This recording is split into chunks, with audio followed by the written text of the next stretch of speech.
Town meeting. As you heard earlier, we took 1 week off.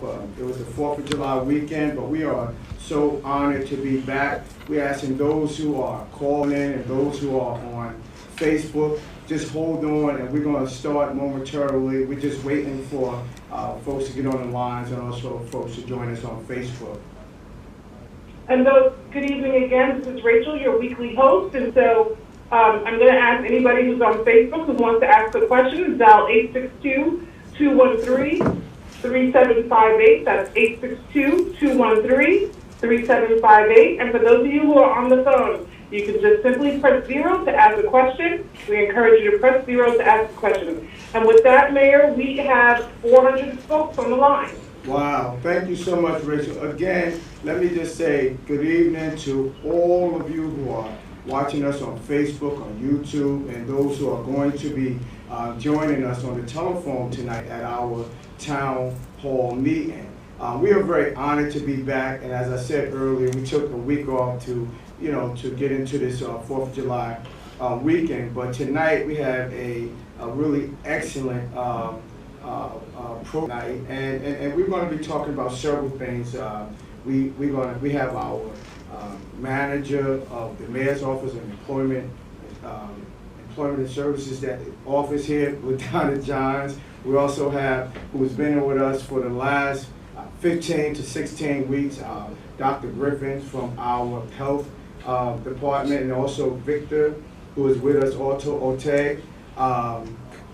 Victor, who is our health officer, but also we have individuals who really going to be talking about something that's dynamite, because for the first time in the history of East Orange, we are going to be launching our first virtual summer work experience program, which is led by LaDonna Johns. So what we want to do is really tonight talk about how the program is going to work, what the program is about, but we also have some, as we could say, some dynamic women who collaborated with us to deliver a impactful summer work experience. You may have heard of them on TV. I know all y'all watch TV, and their work in the surrounding communities. Tonight I am excited because we are joined by 3 individuals who really don't need an introduction, and the work they do speaks for itself. We have entrepreneur and TV star Jamila Davis. We have Yandy Smith, also, and social justice activist Tamika Mallory, right, who is going to be joining us. And I'm excited to have all of you here with us tonight. But before we get into our discussion and Q&A, I want to just give you an update on our COVID-19 and where we at with this virus. You know, I know that over the last few weeks you have been hearing our governor, Phil Murphy, who has still have the executive order in for all of us, right? But he has been gently opening up, beauty salons. He has been opening up barber shops. He has been opening up nail salons. He has been asking local businesses and stores and restaurants to do curbside dining, and we're following some of those rules. But I want Dr. Griffin from our Health and Human Service Department to really give you where we at here in East Orange, because although we're following the governor's executive order, we're trying to do things just a little different, so that way we don't have that surge again here in the city of East Orange. So with that, let me just give you an update on the cases that we have as of today, which is July the 9th. There are 2,185 positive cases in the city of East Orange and 214 confirmed deaths. First ward, we have 305 cases. Second ward, we have 358 cases. Third ward, we have 446 cases. In the fourth ward, we have 449 cases. In the fifth ward, we have 436 cases, right? In Essex County alone, East Orange, and really hear these numbers, we have 18,928 positive cases. And we have an overall of 1,811 deaths. In New Jersey alone, the positive cases has risen. We have 174,240 with 13,501 resulted in deaths. So what do that mean? That means that we cannot stop practicing social distance. We cannot stop wearing the face covers. You just heard our governor, which is making it mandatory for the state of New Jersey to wear the face coverings / the mask, and making sure that if you don't, there's a fine or a summons or a citation that you will be getting.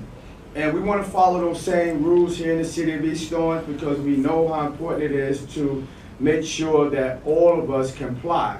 Again, you hear it every day about washing your hands, 20 seconds all the way up to your elbows. We got to keep that going. So again, we cannot deviate from what we have been doing for the last 15 to 16 weeks with this COVID and this pandemic. We cannot rest on our laurels thinking that this pandemic has gone away.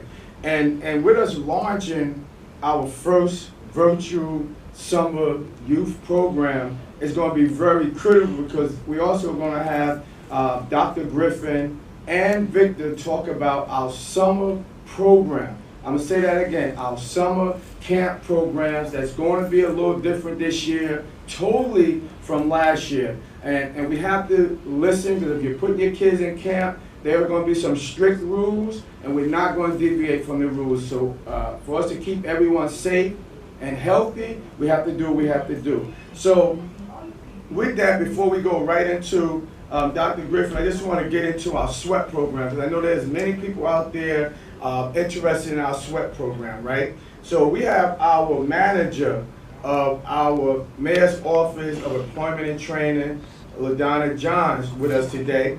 And we just want to ask our manager, you know, in terms of our program, our virtual program, I know you're excited about it also because you stayed on me about it. Just give us an overview of what the program is about this year and some of the things you had to do. And also, we'll be also talking to our panelists tonight and also getting their feel on how they think the program is going to go this year. So with further ado, LaDonna Johns. Well, thank you, Mayor Green. This year, the SWEP program is a little different than what we've been doing in the past because it is all virtual. And my goal this year was not to have any paperwork come into the office. Because of the COVID virus and what's going on, we had to rethink how we do the program. And so the application process is completely online, and it's for high school students ages 14 to 20. And again, like I said, the application process is completely online. And you could go to www.eastorangeswep.org and submit an application. Even if you're not selected for the summer program, there will be an opportunity for you to be involved with this program throughout the year. So we don't plan to stop right here this summer, but we want to continue engaging the students throughout the year.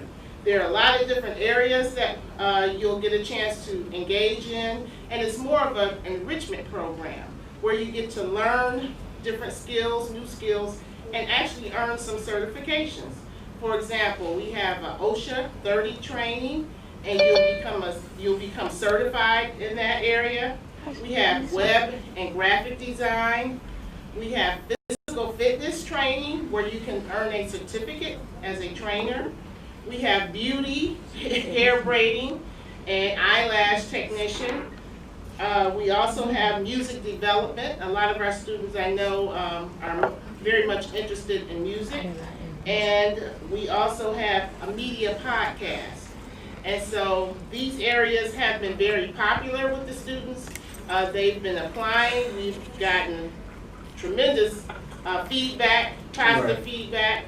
And I just want to say it's because of the vision of this mayor and East Orange City Council that we have been able to be a part of history this year and embark on a different version of SWEP. And I appreciate that too, Madonna. But listen, I always say it's always a team effort. You know, there's no I and team. And when we do what we do here in the city of East Orange, we do it together. But I'm very excited about the partnership. You know, when we talked about Camilla, you talked about Yandy and Tamika and Seton Hall University, right? That's was correct. was part of the partnership. So tell us about the partnerships. Then we're gonna go right in just having a conversation with our guests tonight. I know they're excited about it. Well, we have, like the mayor said, we have the different entities that will be a part of this.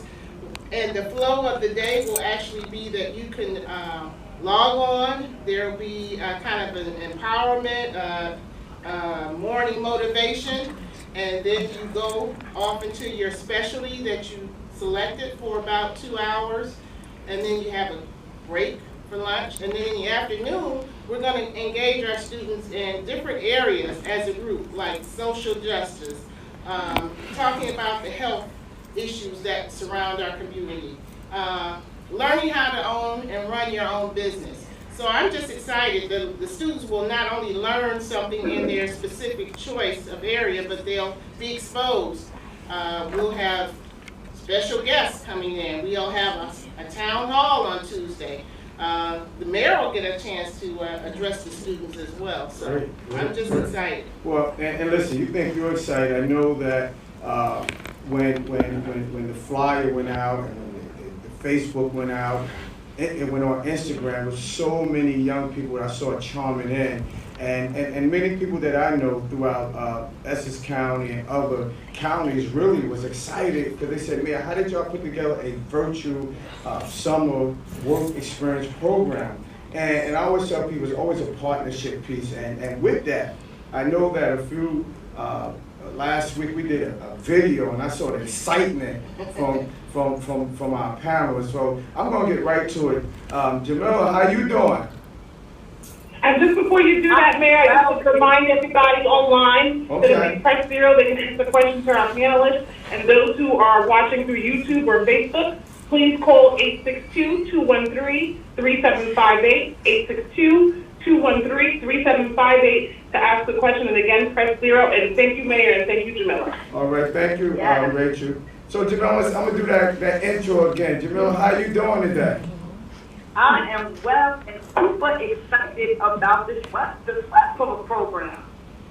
So, I mean, listen, I saw the videos and y'all guys kind of pumped me up because y'all guys was on fire with your message. You was on fire with what the foundation is. So let me just ask a quick question, right? And then you can go into your spiel. Laying a strong foundation, right? And building a solid connection for our young people is a priority in my administration, right? What advice would you give to our students about the importance of networking? Networking is everything. It's about the people you surround yourself with. When you surround yourself with incredible people, it inspires and pushes you to be great. So I feel like this year, through the program, there are going to be all kinds of people that they can actually connect with, network with, and who will help them with other opportunities to actually explore their greatest self. And I think, and not think, but I know how important that is. But you know, I think that when that foundation is built, and you couldn't have said it any better. I think that in the work experience, the foundation importance of how people get along and network. So with that, right, Yandy, how you doing? I'm doing really, really good. Can you hear me okay? I can't hear you, Yandy. You can't hear me?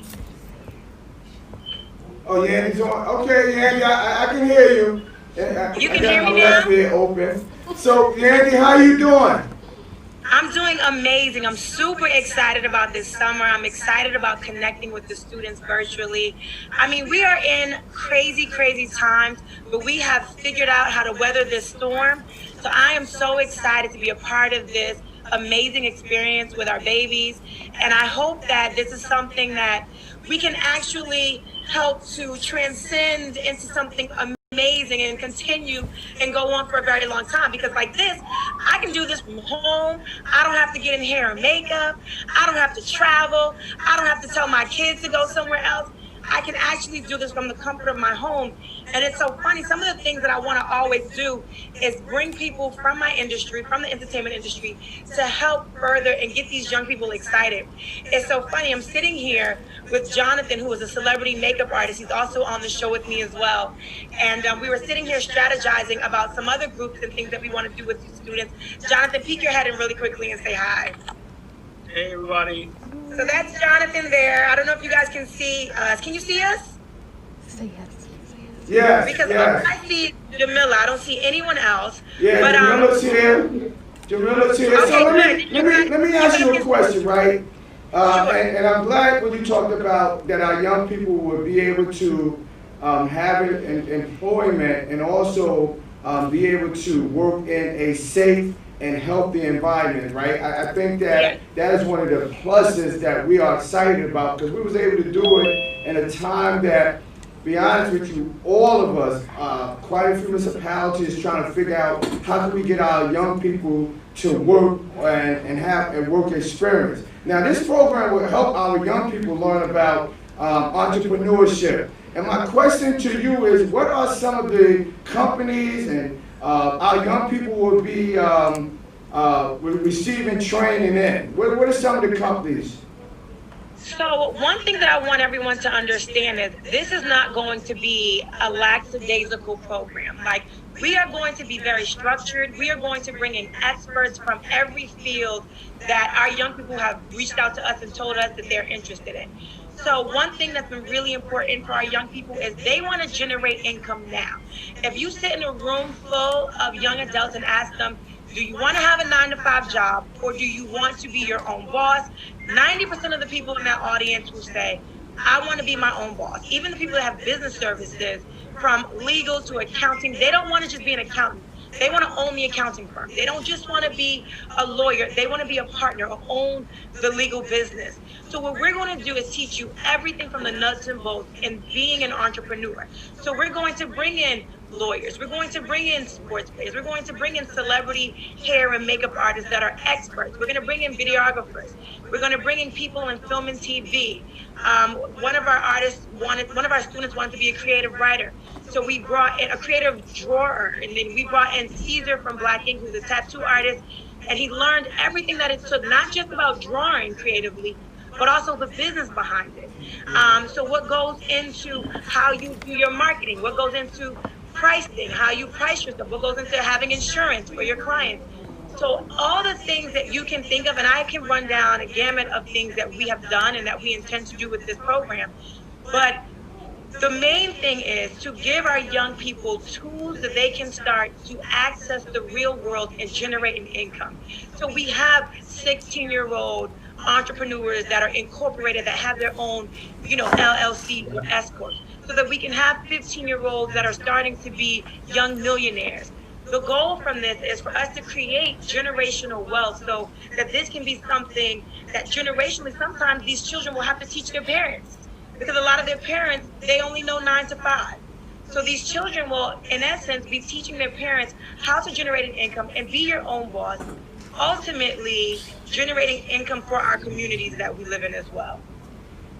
Right. So, wow, that, listen, I agree with you 100% in terms of the importance of those companies working with us and those industries working with us. I think that at a time that we're living in, it's important that our young people have this opportunity.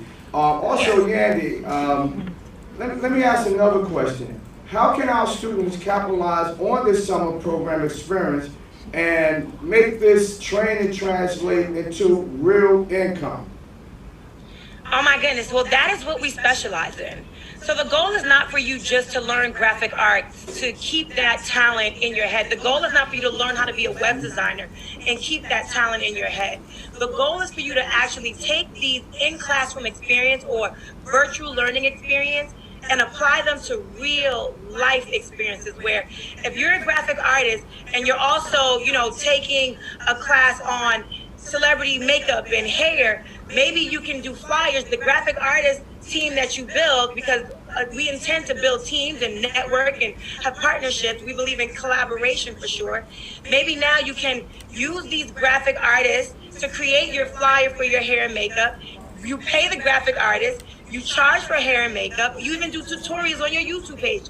These are all ways that we want these children to generate income during this summer, not just what this program is going to pay them, but take these real life skills and apply them at home so they can generate real income. That's the ultimate goal. We of course want to teach you the basics. We want to give you the skills you need, but we also want to give you real life training so that you can get out there from day one. What you learn how to do eyebrows. Now you're going to test eyebrows on your sister, your older sister, your mom. Then eventually you get out there and you are charging $100 for eyebrows. You are learning how to build websites. We have a team of people that will help you do that. The goal is for you to get out there and start to build websites from the comfort of your own home. And now you're charging, by the end of our program, hopefully you're charging $2,000, $3,000 for websites because you learned it and you can actually apply what you learned to real life business. That's the ultimate goal of this. We want to teach our babies. We want to make sure they get the education. But the main goal is for them to get out there and start to generate an income. That will entail help their household, help their neighborhood, help their communities. And we also want to make some more amazing Black and brown entrepreneurs as well. Wow, and that really drives the point of that importance of our young people. And I'm glad you said that because I know even me and many of my friends as young men and young women growing up in this community, I know how important it was, especially when you got of age to work your summer job, especially here in the city of East Orange. And this is where I had all my summer jobs, really all my work experience basically came out of East Orange. And it really shows that when you do build that foundation through employment and you get an opportunity to understand the importance of work experience, it can drive you a long way. Some people, it's going to carry them a long way, and some people have to be dragged along, but it's always important for programs like this to give our young people an opportunity to grow into employment. But I do want to say thank you for that, Yandy. Thank you so much. So, Tamika, how you doing?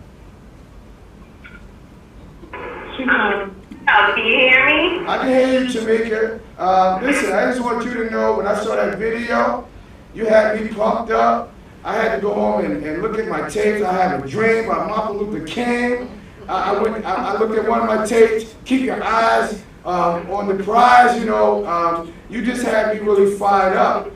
So I know for a fact, if you don't mind, just give us your perspective, first of all, around how important young people in terms of work experience, but also during this pandemic, civic unrest and social injustice have motivated, and I say that again, motivated young people, and throughout all of our community. You see it across really the United States, really, people are fired up. So I just want to get your input about our young people and how fired up they are right now.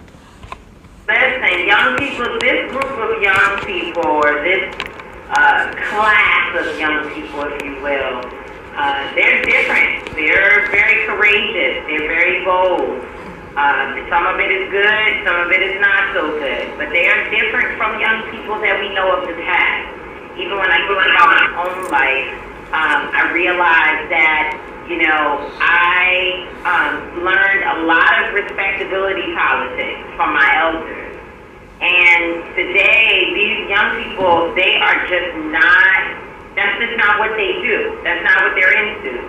Because they're so bold and they're so courageous, I think they are an important part of our movement, that we can actually cultivate the minds, hearts, and lifestyles of these young people so that we can make a real change in our society. I think we are literally on the edge, on the verge, on in the moment when real change is actually possible. And it is because of the fierceness of young people that is going to happen. You know, when I think about Dr. King, and I know some young people say, oh, young Dr. King, why are we still talking about that? He was old, that's an old man, I can't relate. Well, actually, Dr. King was 39 years old when he died. And a lot of our young people just don't know that he was a very young man. And if he was 39 when he died, that means that he started out when he was in his 20s, maybe even in his teens. In fact, he definitely, when he was a young boy, was already in the church, already preaching, already speaking. And so the new Dr. King is sitting right within our schools, right within New Jersey, right within New York City. Like, the new Dr. Kings are embedded in this movement, in this moment. And so all of us old folks who are saying we want to see change happen in our society, that we want to push for a new day, we, in this particular moment that we're sitting in, have the resources, the bodies, and the minds to do that. So I'm so excited about being a part of this program. I do a lot all day. I'm working, I'm busy, I have people to talk to, I have things to do. But when it comes to working with young people, I get excited because I know that the future is literally in the hands of those young folks who are out there on the ground, whether they're protesting, whether they're building new apps, so that we can communicate better as organizers, whether or not they're becoming financiers so that they can help to put money behind our movement. There's so many different areas, and lawyers who we need support from, not just from an organizational standpoint, but also to help families. There are so many areas that a young person that is coming up today, that their skills can actually go to good use in, that I'm so excited that being an old head, if you will, in this movement at 40 years old, that I will be a part of ushering in a new group of leaders, organizers, and those who are going to take the baton and do the work. So I want to thank you for supporting this effort, and certainly to my sister Jamila, who has taken the time to go and literally toil and plant seeds and fertilize soil across this country, so that across particularly the tri-state area, so we can make sure that we develop the next Dr. Kings of our society. Wow, that was beautiful, but you kind of threw me off a little, because when you call yourself an old head, then I said to myself, if you're an old head, I don't know what that makes me then. So I got. I have a 21-year-old son. The young folks are taking over. Yeah.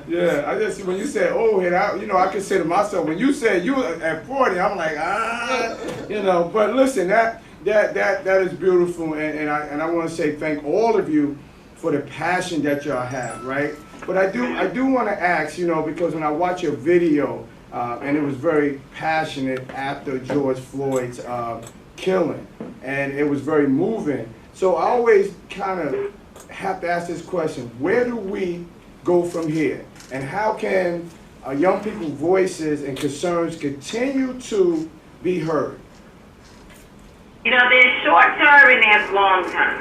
On a short term basis, where we go from here is that, especially if you're 18 years old, or if you have the influence over folks who are 18, turning 18, your parents, your grandparents, your friends, other grown folks, the next place we go is to the voting polls in November. That's a very important piece of this fight, because you cannot complain and you don't vote. Those two things don't go together. When we complain, we also have to be committed to the process. And never mind people telling you that your vote doesn't count. Because guess what? If it didn't count, there would not be a literal attempt all across America to suppress the black vote, to suppress the brown vote, by keeping people online for longer time, closing facilities, voting polls. In Kentucky, where Breonna Taylor was killed, where most of us are very focused, our attention is there, we want to see justice for Breonna Taylor. The most recent election happened, which the young man was running for office here in a young was running against McConnell. He would, once he would be able to win the Democratic nomination. He's been running against Mr. McConnell. Young black man, extremely powerful, and again, very, very young, very young. Maybe in his 30s. I don't think he was 40. When this particular election came around, they closed all the polling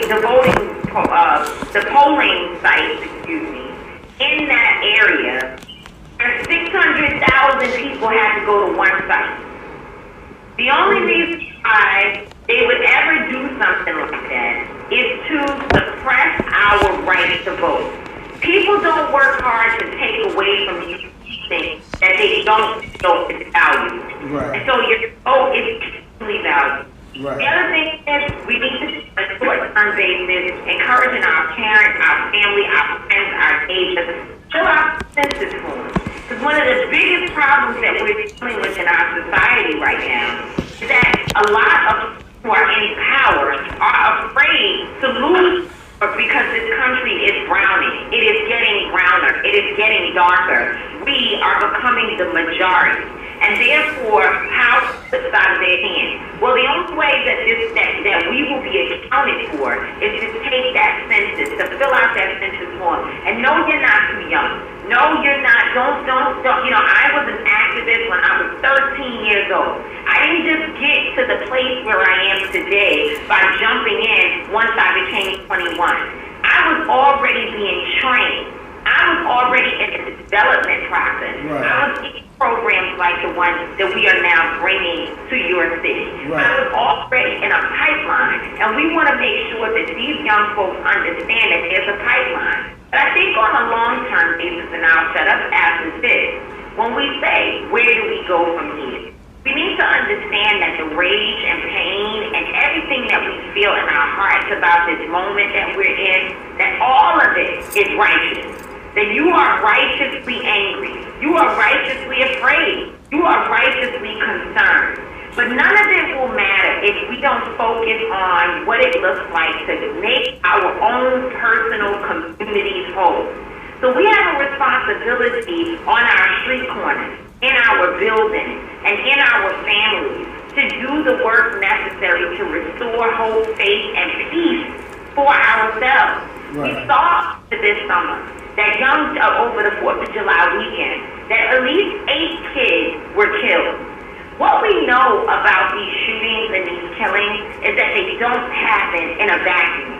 You and I know that these things are going to happen. We can either perpetuate violence by posting things on social media when this one and that one, when it's on after 3 o'clock, we know we're going to get into it and we can laugh about it, or we can actually say, you know what, I don't need to participate in that conversation because it can get somebody really hurt, and I saw what happens when bullets fly. Yeah. So we all have personal responsibility, and I think, yes, we can talk about fighting the police, fighting the system, but if we don't fight the demon that is living within us, we are not going to be able to stand up to any other challenges with a good, pure, and clean heart. Right, and I'm glad you said that because quite often when I got an opportunity to talk to our young folks, right, I kind of hit them with this sometimes. I always say to them, the conditions of our community will never change until we change the conditions of ourselves, right? Because we can always talk about what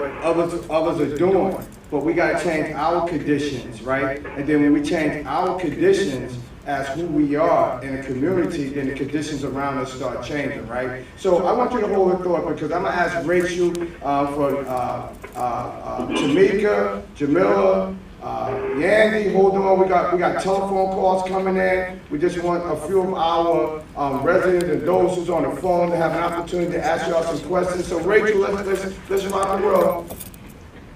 Definitely. I'm going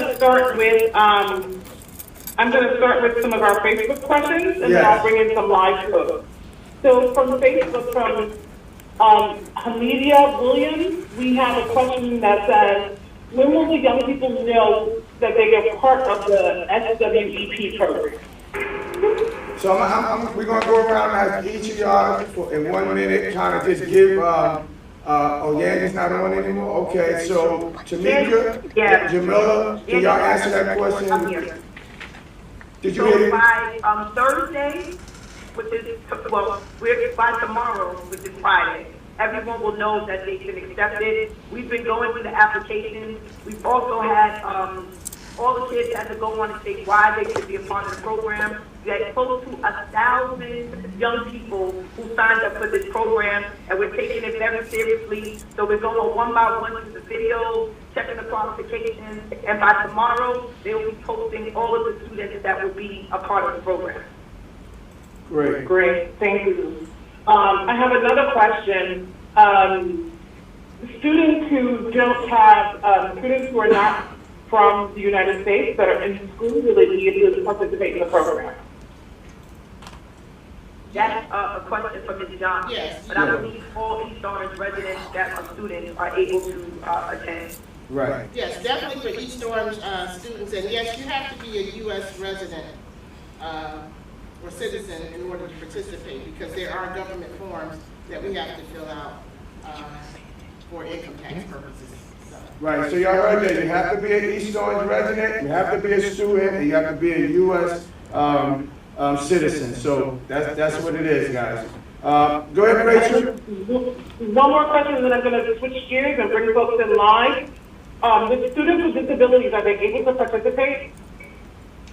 Absolutely. Yes. As long as you can log on, the instruction is live. So they just have to be live and just do homework as you would do in school. So they don't have to go anywhere. So it's definitely accessible to all.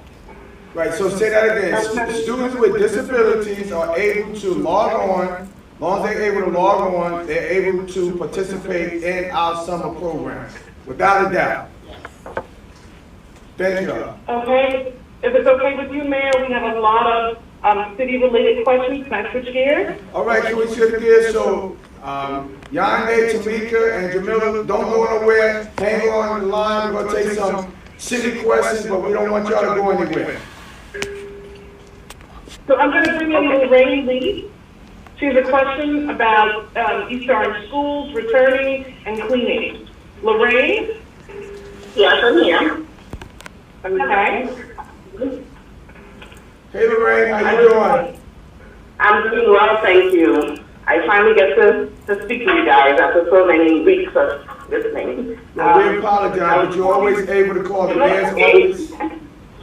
I was calling because there was a concern about East Orange Campus High School, that they said that they were going to clean the schools before the children returned, and after going in there, and they saw that it was dirty still. So I wanted to know, what is the strategy or the procedure for the school to be clean before they return to school in September? Do we have an outside company coming in to inspect what has happened, or are we thoroughly going through each and every inch of the school to make sure it's completely clean from COVID? Right, so I can't speak for the board, but I know one thing I do quite often, when I say often, regularly speak to the board president, and I can tell you this, they're doing everything they can to make sure the schools are sanitized. They're making sure that when our students, when the faculty, when the teachers, when everybody returns to that school, that the school is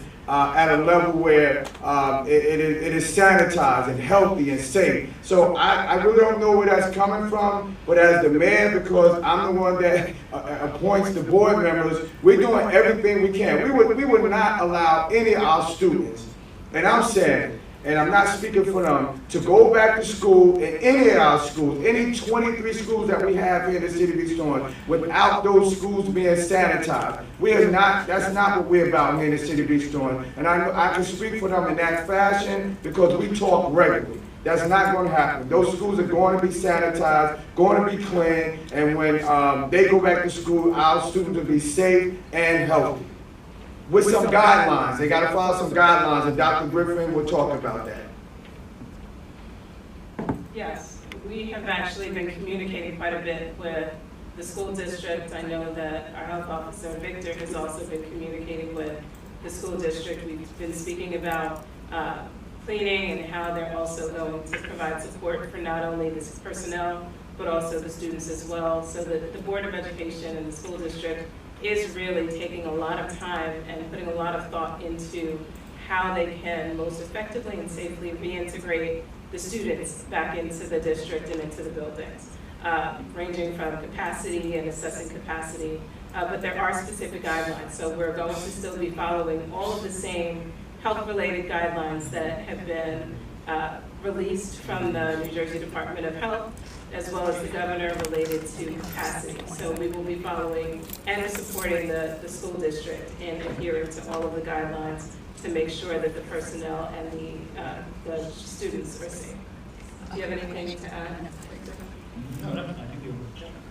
Right, so you heard that from Dr. Griffin, and you heard from our, our health officer, Victor, co-signed that. So we're going to do everything we can to make sure that when folks go back to school, that they are safe and healthy, and the schools are sanitized in a proper fashion.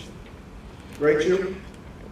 Yep, so I'm just going to remind everybody who's on the call, if they want to ask a question, they can simply press 0. For those of you who are on YouTube or Facebook, you can call 862-213-3758. That's 862-213-3758 to ask a question. And so we haven't done this in a couple of weeks, and I promised that we would get it done this week. I want to do a poll question and ask a question back to the audience that they can simply answer. And our question this week is going to be about how safe do you feel using personal care services, such as beauty salons, barbershops, right? So our question, give me 1 second here. Our question this week is, now that the beauty salons and barbershops are reopening, how safe do you feel using these spaces? Press 1 if you feel safe, press 2 if you don't feel safe. Again, our question is, now that the beauty salons and the barbershops are reopening, how safe do you feel using personal care businesses? Press 1 for yes, you feel safe. Press 2 for no. I'll do that just one more time. Do you feel safe using personal care businesses such as beauty salons and barbershops? Again, press 1 for yes, 2 for no. And thank you for that, Rachel. And very quickly, while we're on the safety of our stores and beauty salons and barbershops and nail salons opening up, I just want the public to know, if you go into any of those stores, you have a responsibility also to report if that person doesn't have on a mask. If you walk into a barbershop and those folks are not practicing 6 feet away, if the petitions are not up, if that store is not clean, you should be reporting it to our health department. You have that responsibility. You should not allow yourself to go into a store and the person that's serving your food don't have a face cover on, and they're sneezing on your food or coughing on your food, and you don't report it. If a store is open and is not sanitized, not healthy, not clean, you as a resident, you as that consumer should report it to the health department. And Dr. Griffin, very quickly, she would talk to you about that on Victor. But I do want to go right into, very quickly, our East Orange summer camp programs, right? And I'm going to ask Dr. Griffin to kind of give you an overview of where we're going with our camp programs. So again, East Orange, everything we're doing is going to be totally different than the previous years. In a whole different fashion, and we need your participation and we need your cooperation. So I'm going to ask Dr. Griffin to go and give an overview of what we're doing this year with our summer programs, how we land our programs out, and what's the safety and the health responsibilities of not only our camps, but also the parents. Absolutely, Mayor. Yes. The Department of Recreation and Cultural Affairs has been working tirelessly to make sure that they can implement camps and open camps in a healthy way and a safe way. We've been discussing and working closely with them to ensure that all of the staff that will be monitoring the camps are adequately trained, that they have an understanding of COVID, but also the necessary precautions that they need to take as well to make sure that any child that attends the camps remains safe. As the mayor mentioned, camps will look different this year. We're not going to be able to accept the same number of children into the camps as previous years because capacity has to be limited. And the limitations are based on any indoor activities that would need to be conducted in the event that the weather changes. So just know that slots are available, slots are limited though, and applications can be submitted to the Department of Recreation if you're interested in enrolling your child into the camp. But what I will also say is that temperature monitoring has become somewhat of a norm across the city, but also across the state and other areas as well, and the same holds true for our camps. So prior to, once you're enrolled, prior to coming to the camp, it's important for all parents to make sure that if their child is sick, that they do not bring them to the camp that day. It's important if you're sick in any regard that you stay home. We will be monitoring temperatures and monitoring symptoms before any child is able to access the camp facilities. If there's a child that presents as sick, prior to entering and prior to being turned over to the staff, the child will have to return home. But we will take temperatures. If there's a temperature that exceeds 100.4 degrees Fahrenheit, that child will actually be sent home. Everyone else will be let in. We'll be disinfecting frequently throughout the day. Equipment is not going to be shared. If there are no options, then all of the equipment is going to be disinfected regularly. For arts and crafts and different activities, we've taken into consideration also the fact that those materials can't be shared. So we've put in place different protocols. The use of masks or face coverings will also be required. So generally speaking, we've put a lot of protocols in place to make sure that personnel remain safe, but also our children remain safe. If there's a child under the age of 2, they will not be required to wear a mask, but any child over the age of 2, providing that there is no medical condition that prohibits them from doing so, will be required to wear a face covering during the day. We have given Department of Recreation specific guidelines. They too have specific guidelines that are consistent with the state, and we will be implementing them strictly with a zero tolerance policy for noncompliance, because it's important for us to make sure that all of the hard work that was done over the past several weeks continues, and we continue to do what we can to make sure that we keep our transmission rate low. But what I would say is if you have any questions related to the summer camp, please contact the Department of Recreation directly, and they can be reached at 973-414-4141. So again, the number is 973-414-4141. Thank you so much for that.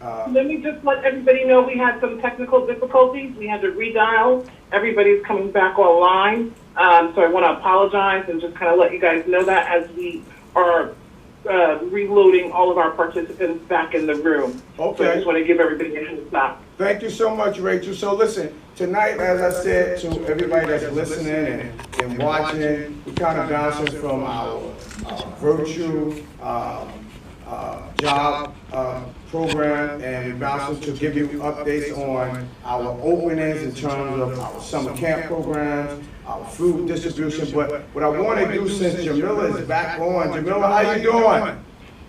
I am doing well. All right, you sound excited. So listen, we want to kind of give you an opportunity to have the floor for a few minutes. And one of the things I want to talk about is the incentive for our the program at Seton Hall University and its role in the summer youth initiative program that we have in the city of East Orange, our virtual program. So how does Seton Hall play a role in what we're doing?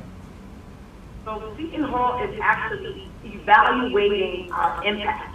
So they were able to see some of the programs that we did with students before, and they are studying the ways that we have been able to effectively get kids to engage and to reach high-risk and at-risk youth that a lot of other people aren't able to reach. And one of the things we do is instead of dictating to the children to do what we want them to do, we like to hear what they want to do. And we incentivize that.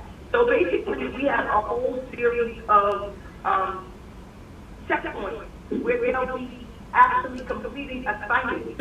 And based on those assignments, the team at Seton Hall, they're going to be measuring the impact, how these kids were able to engage, how effective the program was. And one of the real things that I'm excited about is that we have 3 male Seton Hall professors, right, that are African American, who are basically on the higher levels, executive levels there at Seton Hall. They are going to be conducting a workshop with our students for 6 weeks. So one of the afternoons for 6 weeks, they're going to come in and talk to children about entering into higher education. They're going to share their stories. They're going to share the opportunities that are available in higher education, and they're going to show them what's possible. So not only is Seton Hall evaluating the program, they're actually participating in the program by shedding knowledge to the students. And then I want to talk about some surprises. We're giving away laptops to students. We're giving away cash for businesses. We're giving away gift certificates. We're giving away all different kinds of things, from money to gift certificates to celebrities coming in to interact personally with them. So throughout this summer, kids are going to be able to earn points. And those points for their participation will actually be able to translate into either gifts or even cash. And we're going to have a big showcase, kind of like a Shark Tank, where kids are going to be pitching their businesses. And the businesses that win, we're actually going to be funding those businesses. So the kids not only will get paid for some of you, they're going to have an opportunity to get money to start their own business. So how amazing is that? That is amazing. You got me so excited. I might have to ask Donna, can I fill out one of the applications and become, part of this youth initiative? Because you're giving out prizes and you're giving out gifts. And when you said money, I'm like, hey, I might as well jump in it too. But I think that is such a great initiative and motivation for those who are participating in the summer youth program, and I know for a fact, I'm not going to say I'm hoping, that all the energy and all that the work that LaDonna Johns has put in her staff and all of you, I know for a fact that this is going to be successful, and I know that our young people who are going to be able to participate, they should be not only excited, but really just ready to go and get this stuff done. But these incentives always push people to do more. So that is great, So with that, Mayor? yes. We have a really good question for Yandy and Jamila. Okay, let's rock and roll. Rachel. I'm sorry, but before you, Marjorie, on the line. You can ask your question. can you all hear me? Yes. This is Tamika. So I have another panel that is starting right now. Okay. I have to go, but I just want to say that I'm super excited about this, and I can't wait to get into it with the young people. I won't call them children. I'll say they are young folks, our young leaders, and I think that what is going to be so encouraging about this is finding out what young folks are concerned about in their local communities and how we can help them to get organized. And there will, in fact, be a project that we'll all be working on together.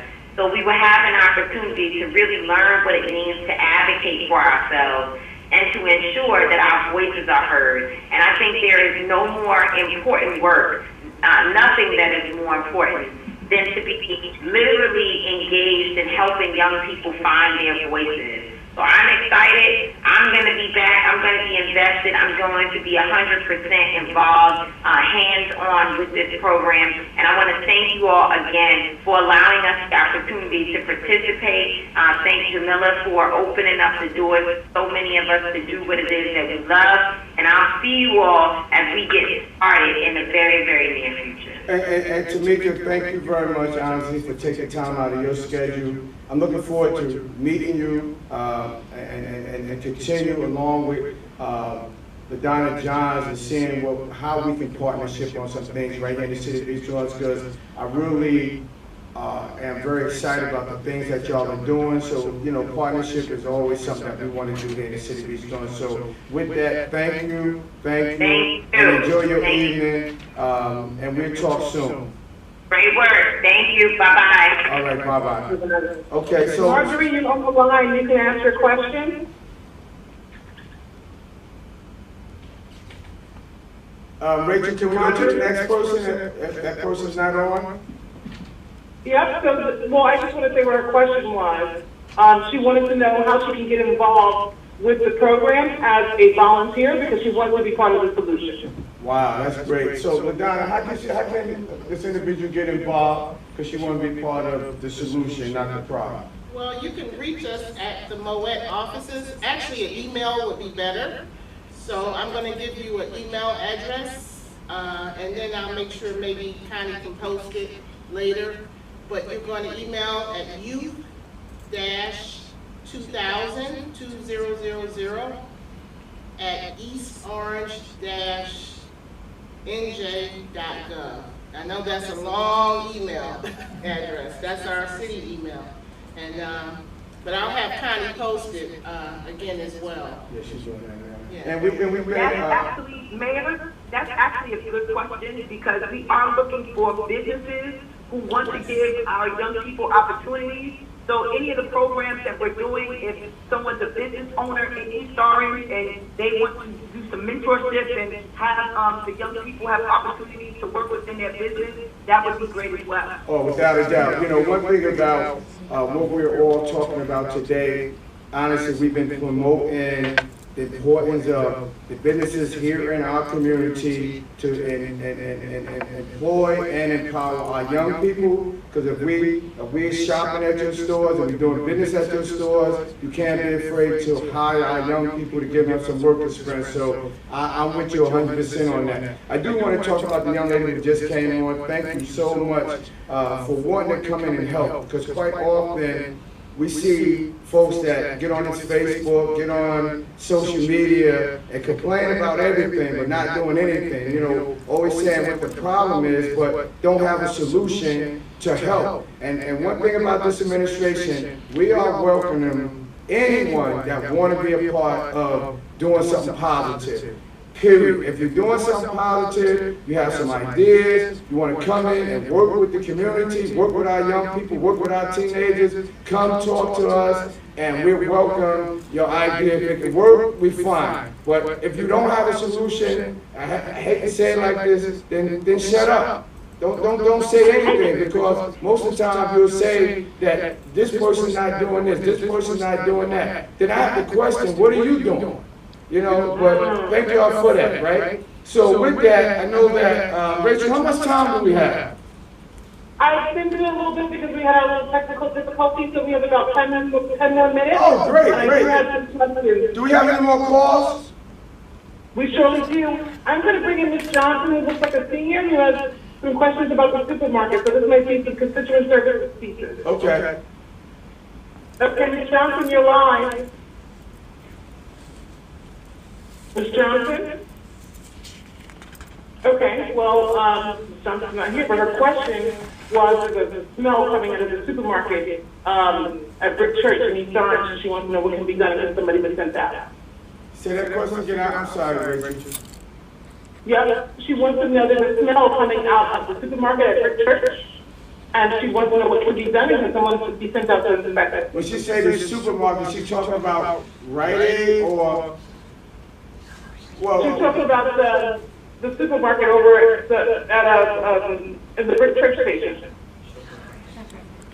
So, okay, Victor is very aware of it. He will have somebody go out there tomorrow and do an investigation, and he'll deal with that. Whatever the findings is, make sure that we try to bring some remedy to what the situation that she's talking about with the smell. And I have one more thing in Ms. Austin.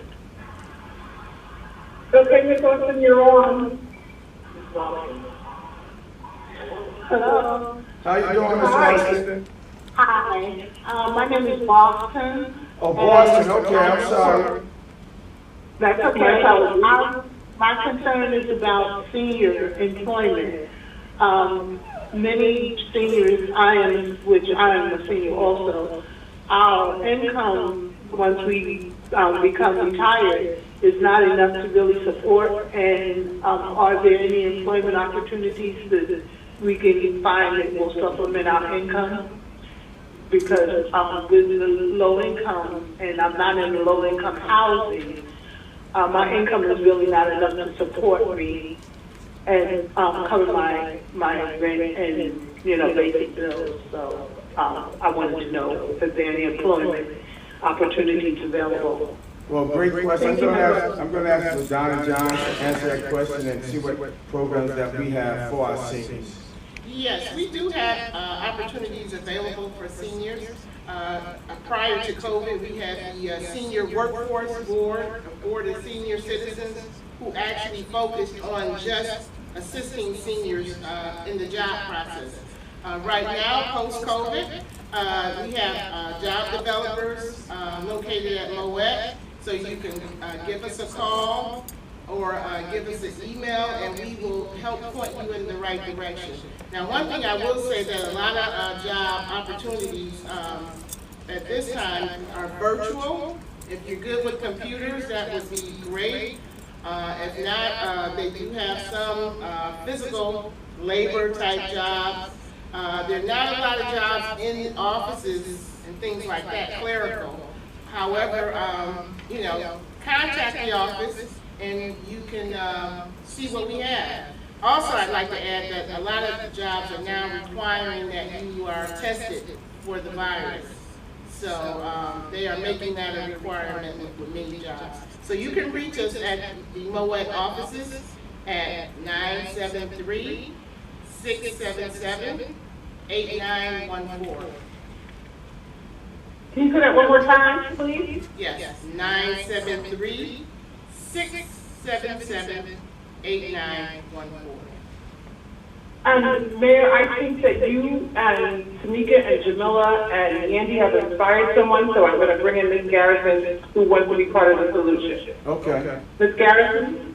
Yes. Hi, Ted Green. This is Jackie Garrison from the McIver Homes. I am definitely inspired about all the great things that you are doing in the city of East Orange. Thank you. You are the mayor that we have always needed to lead our people in the right direction, and I appreciate you.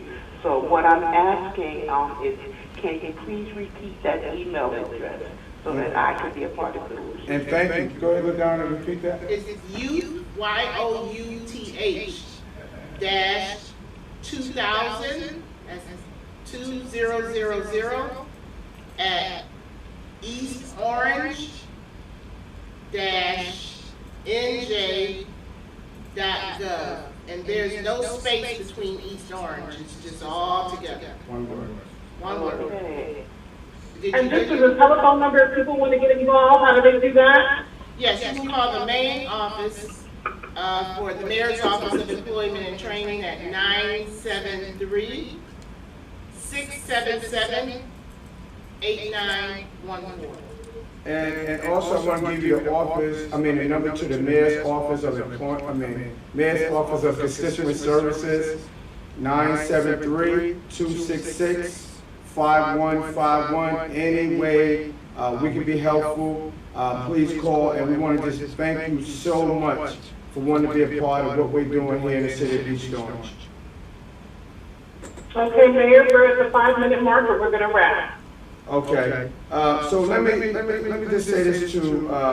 First of all, let me just find out if Yandy or Jamila, just want for a minute apiece, and we're gonna close out. Have any closing remarks? Because I want to just say to all of you, I thank all of you for being a part of our weekly meeting this evening. You guys have been very informative. You have been very helpful, and the engagement was, so Jamila's the only one. Okay, Jamila, you're the only one? So Jamila, for just a couple of minutes, do you have a closeout or something that encouraging you want to say about our virtual summer youth program that we're having this year? Yeah, I want to say this. So we posted the speech that you did with Yandy and Tamiko on all of our social media platforms. Collectively, it reached over 10 million people. Wow. Right? Collectively platforms. I knew y'all was going to make me famous. That's why I did it. So many people have asked us, even individually, about East Orange and what's happening in the city of East Orange. So I want your city to know that you got people across the world watching in and almost standing in envy of what you guys were able to take advantage of and be a part of.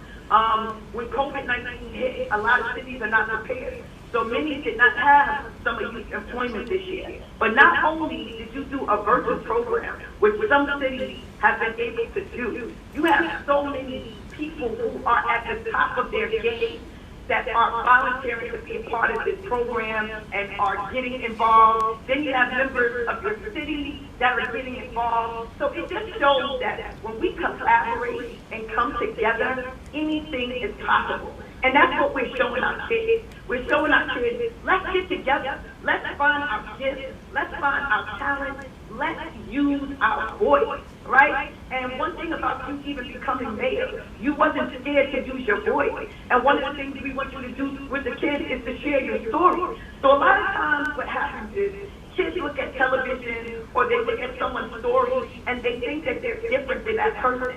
We're showing kids that they are the same. God has gifted us all with many talents. And once you tap in it, you can do or be anything you believe that you can be. So it starts with belief. A lot of kids don't think that they can because they haven't been motivated or they haven't been shown that they can. So this summer is going to be all about showing children what's possible. We have people coming in from all over the world, not just the country. Different friends of ours, different celebrities, different professionals, different university practitioners and professionals that are coming in to share their experiences with our youth. So we're super excited. And some of the rap stars are coming in, some, reality stars. So kids are going to get to see people who they look up to, and they're going to know that it's not easy, but they can do it. So I'm truly excited. We're grateful for this opportunity, and we're grateful to see the ending result, which would be the kids showing their project, right? So we're going to have a big closeout finale where children will demonstrate their businesses, they'll show their talent, and like Mr. Donna John said, this is not just for the summer. We are now making East Orange a part of our family, along with Seton Hall, and one of the things that we want to do is to continue throughout the year, being that this program is virtual, to be able to do different things with the kids and to prepare many of them for college and different opportunities that they will be able to land outside of just the program. Wow. So we're excited, and Yes. Orange, you should be excited as well. You have a program that is being ended by the Yes. Jamila? Rachel, and then Jamila, this is Rachel. I have a small business and I will volunteer myself as well to be helpful. All right. We operate in 13 different states using technology to communicate, from texting to telephone town halls to everything, and so we're here to help. Thank you. Oh, I'm excited.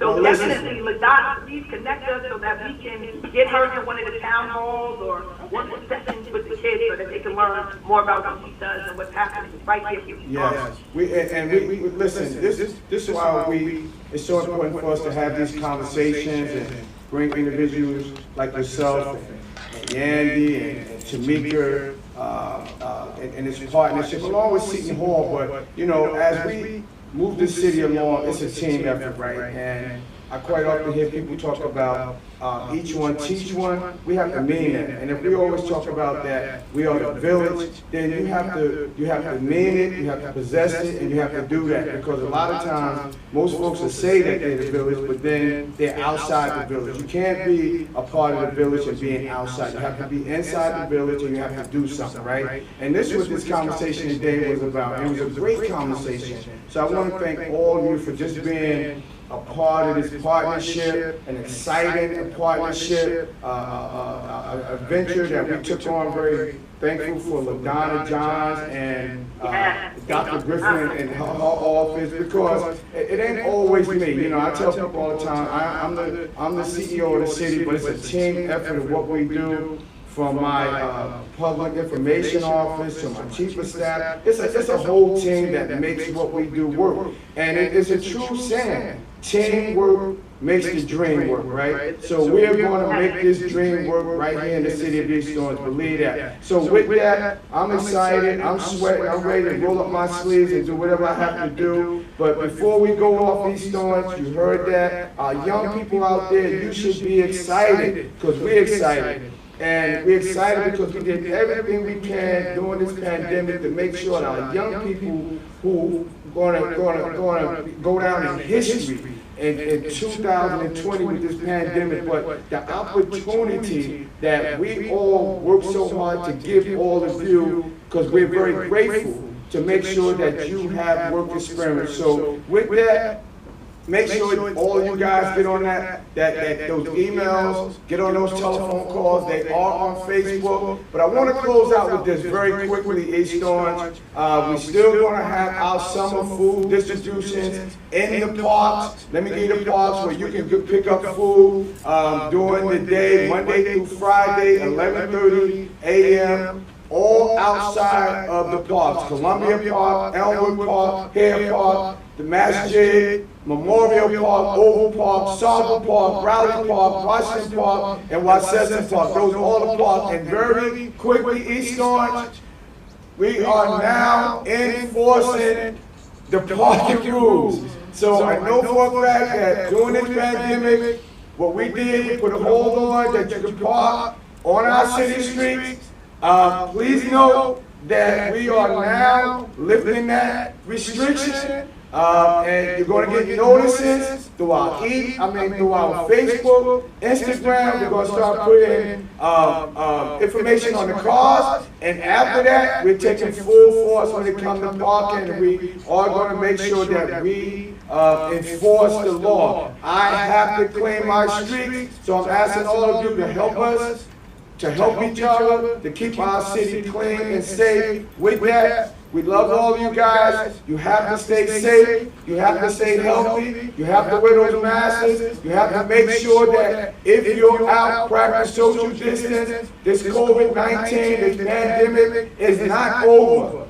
And if we're going to get through this, as we said back in March, we have to do it together, and you have to make sure you stay vigilant. This is not a situation where you think that you cannot catch it. You can catch it, anybody can catch it, and by you not being responsible, you can give the COVID to somebody else. So let's be responsible, East Orange. Let's do what we have to do, because we're one city, one community, we have one goal. That goal is progress, and progress for everybody in this city. That's that East Orange pride.